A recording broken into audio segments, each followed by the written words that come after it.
जय श्री कृष्ण। दोस्तों, क्या आपने कभी सोचा है कि श्री कृष्ण ने राधा से विवाह क्यों नहीं किया? आखिर इस अमर प्रेम कथा के पीछे कौन सा दिव्य रहस्य छिपा हुआ है? प्रेम क्या है? सिर्फ एक एहसास या उससे कहीं ऊंचा कोई सत्य? जब ये प्रेम स्वयं भगवान श्री कृष्ण का हो, तब उसका स्वरूप कैसा होता है? आज हम आपको ले चलेंगे राधा कृष्ण के दिव्य प्रेम की उस अद्भुत यात्रा पर, जहां प्रेम आंसुओं में भी मुस्कुराता है और मुस्कान में भी वेदना छिपी होती है। ये कथा केवल एक प्रेम कहानी नहीं, बल्कि प्रेम से भी महान, विवाह से भी पवित्र एक दिव्य बंधन की कथा है। प्यारे भक्तों, आज हम श्री राधा और श्री कृष्ण की उस लीला का रहस्य सुनेंगे, जिसे जानकर आपका हृदय भक्ति रस में डूब जाएगा। लेकिन आपसे एक विनम्र प्रार्थना है, इस कथा को अधूरा न छोड़े और राधा कृष्ण के अलौकिक प्रेम के साक्षी बनकर इसे अंत तक अवश्य सुनिए। साथ ही कमेंट में जय श्री राधे कृष्ण अवश्य लिखें। तो आइए बिना किसी विलंब के आरंभ करते हैं इस दिव्य प्रेम रहस्य की कथा, जो गोलोक से प्रारंभ होकर वृंदावन तक चलती है। दोस्तों, क्या आप जानते हैं कि प्रेम क्या है? कहा जाता है प्रेम एक भावना है, एक अदृश्य एहसास है। परंतु जब ये प्रेम स्वयं भगवान का हो, तब इसका स्वरूप कैसा होता है? ये प्रश्न मन में गहराई से उतरता है। आज हम उस अमर कथा में प्रवेश करेंगे, जिसे सुनकर कभी आपके नेत्र नम हो उठेंगे, कभी हृदय खिल उठेगा और अंत में आप गहरी सांस लेकर सोच में डूब जाएंगे।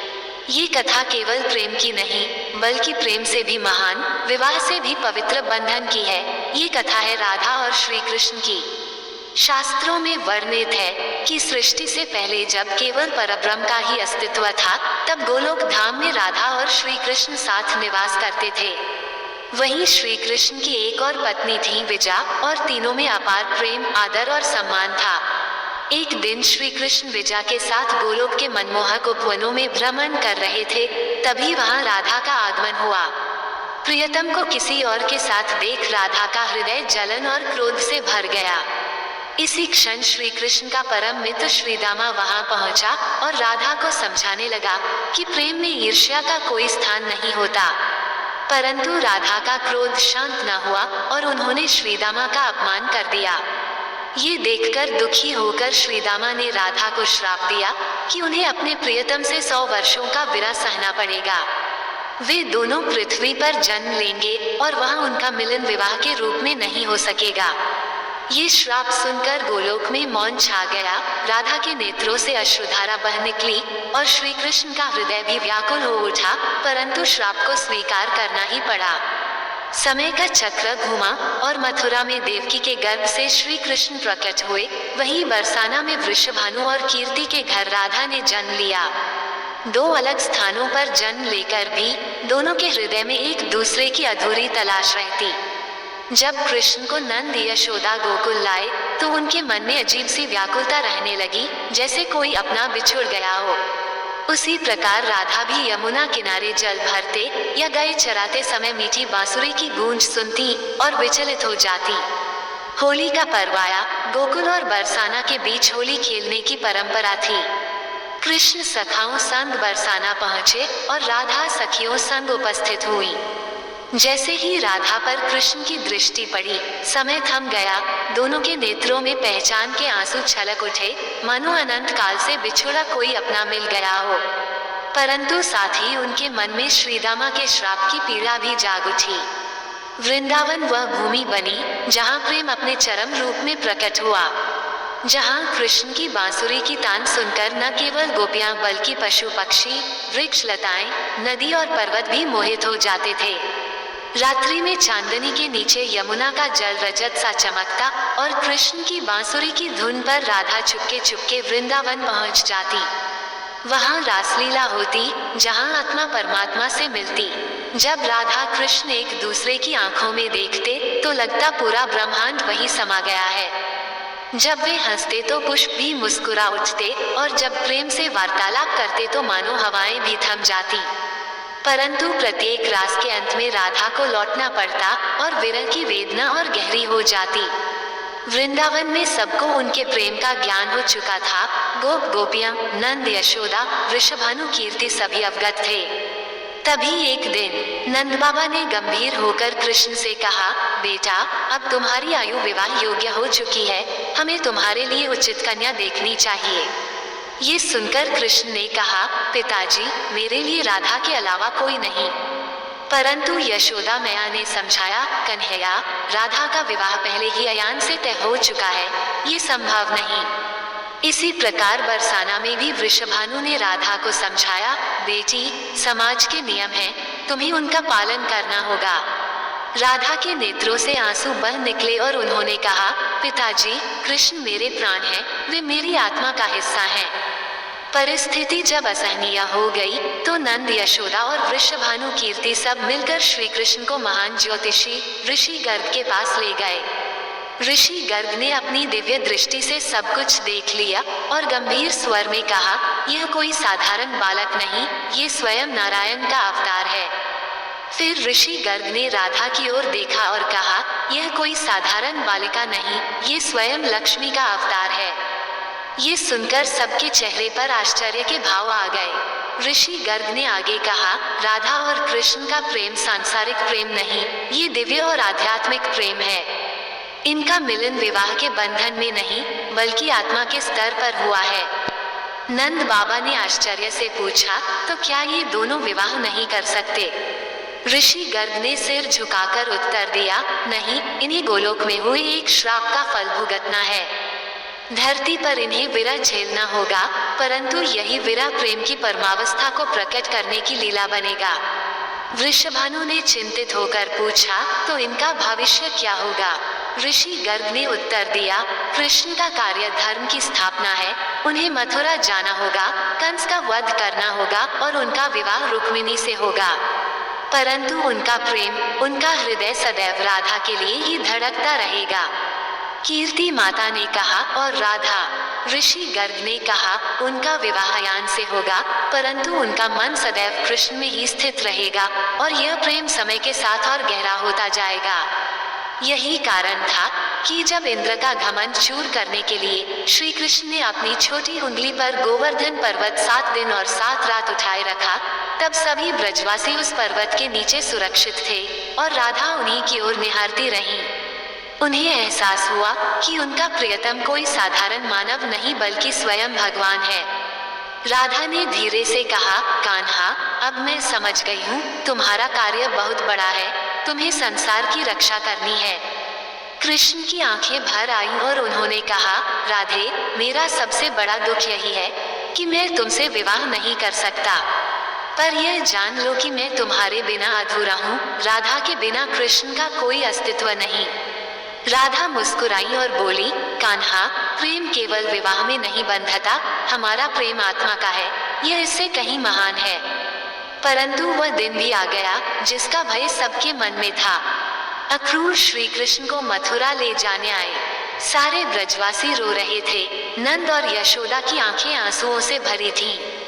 पर सबसे अधिक पीड़ा राधा को हो रही थी। कृष्ण ने राधा से अकेले मिलने की इच्छा जताई और यमुना किनारे उसी स्थान पर पहुंचे जहां वे पहली बार मिले थे।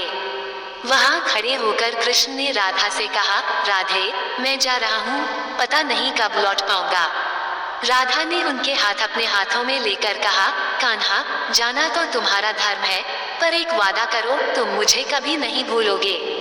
कृष्ण ने भर्राए स्वर में कहा, राधे, भला मैं तुम्हें कैसे भूल सकता हूँ?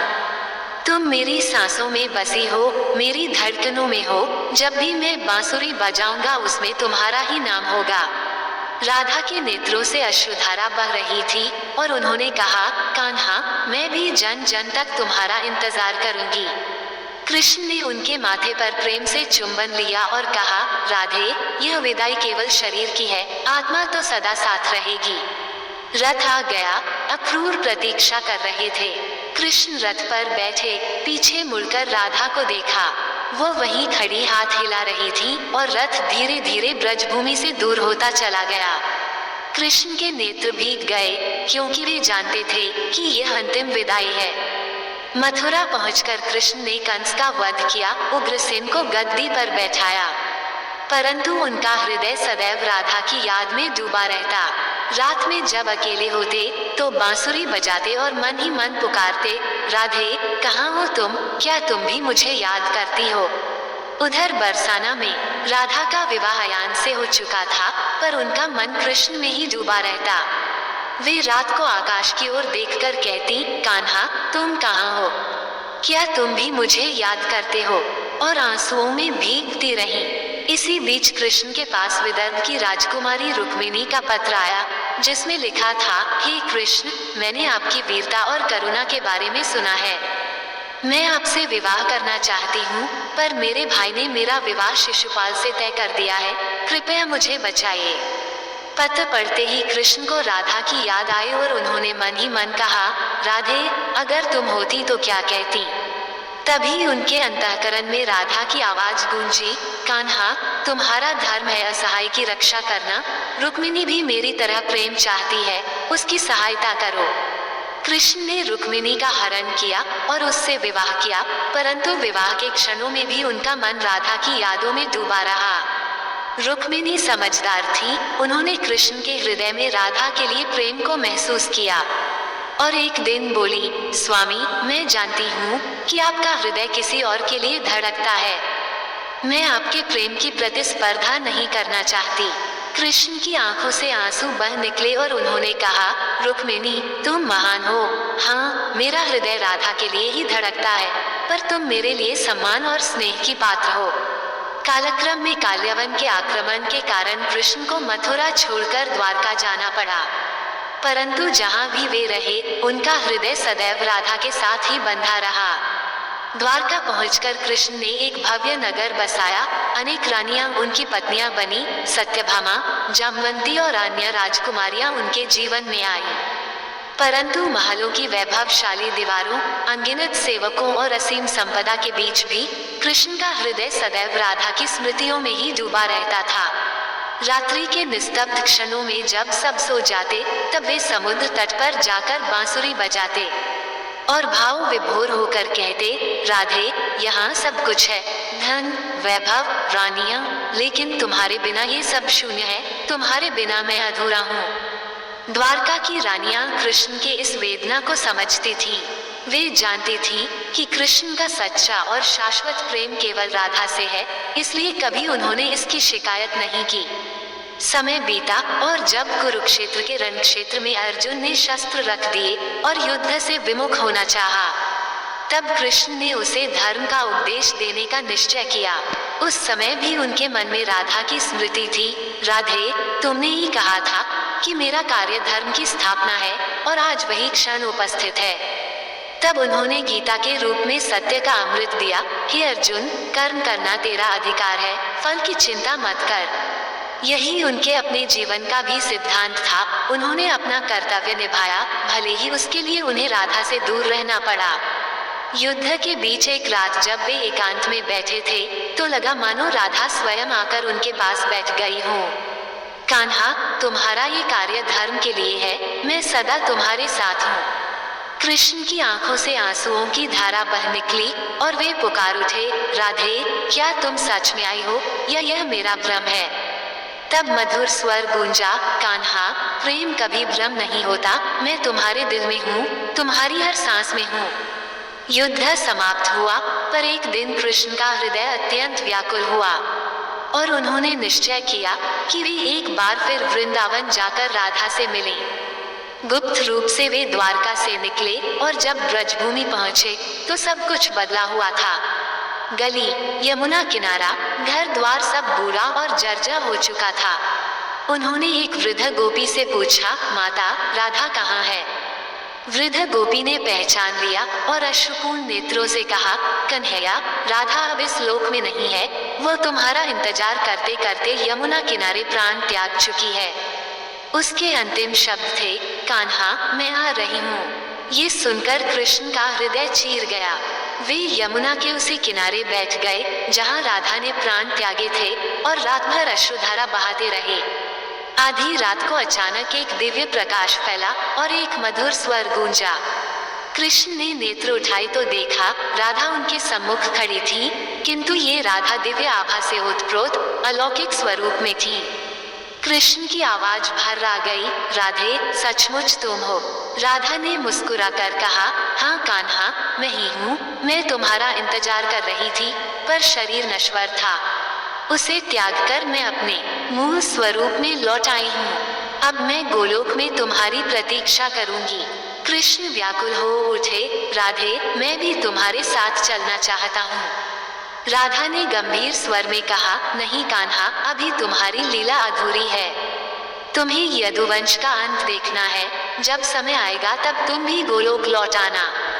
प्रेम में समय का कोई बंधन नहीं होता। धीरे धीरे राधा का दिव्य स्वरूप विलीन होने लगा और जाते जाते वह केवल यही वाक्य छोड़ गई, कान्हा, याद रखना, राधा के बिना कृष्ण अधूरे हैं और कृष्ण के बिना राधा अधूरी हैं। हमारा प्रेम अनंत है, सनातन है। कृष्ण वहीं बैठे रहे, उनकी आंखों से अश्रुधारा बहती रही और समुद्र की लहरों की तरह उनके हृदय में राधा की अमर स्मृतियां उमड़ती घुमड़ती रहीं। कृष्ण ने हाथ बढ़ाया, पर राधा धुंधली होती हुई एक दिव्य आभा में विलीन हो गई। बस उनकी मधुर वाणी हवा में गूंजती रही, राधे कृष्ण, राधे कृष्ण। यदुवंश का अंत आ चुका था और कृष्ण जानते थे कि अब उनकी लीला पूर्ण होने का समय आ गया है। वन की छाया में शांत भाव से बैठकर वे ध्यान में लीन हो गए। राधे, अब मैं आ रहा हूँ, इंतजार खत्म। तभी व्याध जरासंध के तीर ने उनके पैर को भेद दिया। कृष्ण मुस्कुराए और बोले, कोई बात नहीं व्याध, तुमने तो केवल मेरी लीला पूर्ण करने में सहायता की है। जैसे ही उन्होंने शरीर त्यागा, आकाश से दिव्य संगीत गूंज उठा। फूलों की वर्षा होने लगी और कृष्ण की आत्मा सीधे गोलोक पहुंची, जहां राधा उनका प्रतीक्षा करती हुई खड़ी थी। अनंत युगों का विरह समाप्त हुआ और दोनों एक दूसरे के आलिंगन में विलीन हो गए। अब आप सोच रहे होंगे कि श्री कृष्ण ने राधा से विवाह क्यों नहीं किया। इसका उत्तर बहुत गहरा है। पहला कारण था श्रीदामा का श्राप, जिसने तय कर दिया था कि धरती पर उनका विवाह संभव नहीं होगा। दूसरा कारण था समाज की मर्यादा। राधा का पहले ही विवाह निश्चित था और कृष्ण उन मर्यादाओं को तोड़ नहीं सकते थे। तीसरा और सबसे बड़ा कारण था कृष्ण का दैवी उद्देश्य, अधर्म का नाश और धर्म की स्थापना। इसके लिए उन्हें राजनीतिक विवाह करने पड़े। परंतु सबसे सच्चा कारण था कि राधा कृष्ण का प्रेम विवाह से भी ऊंचा था।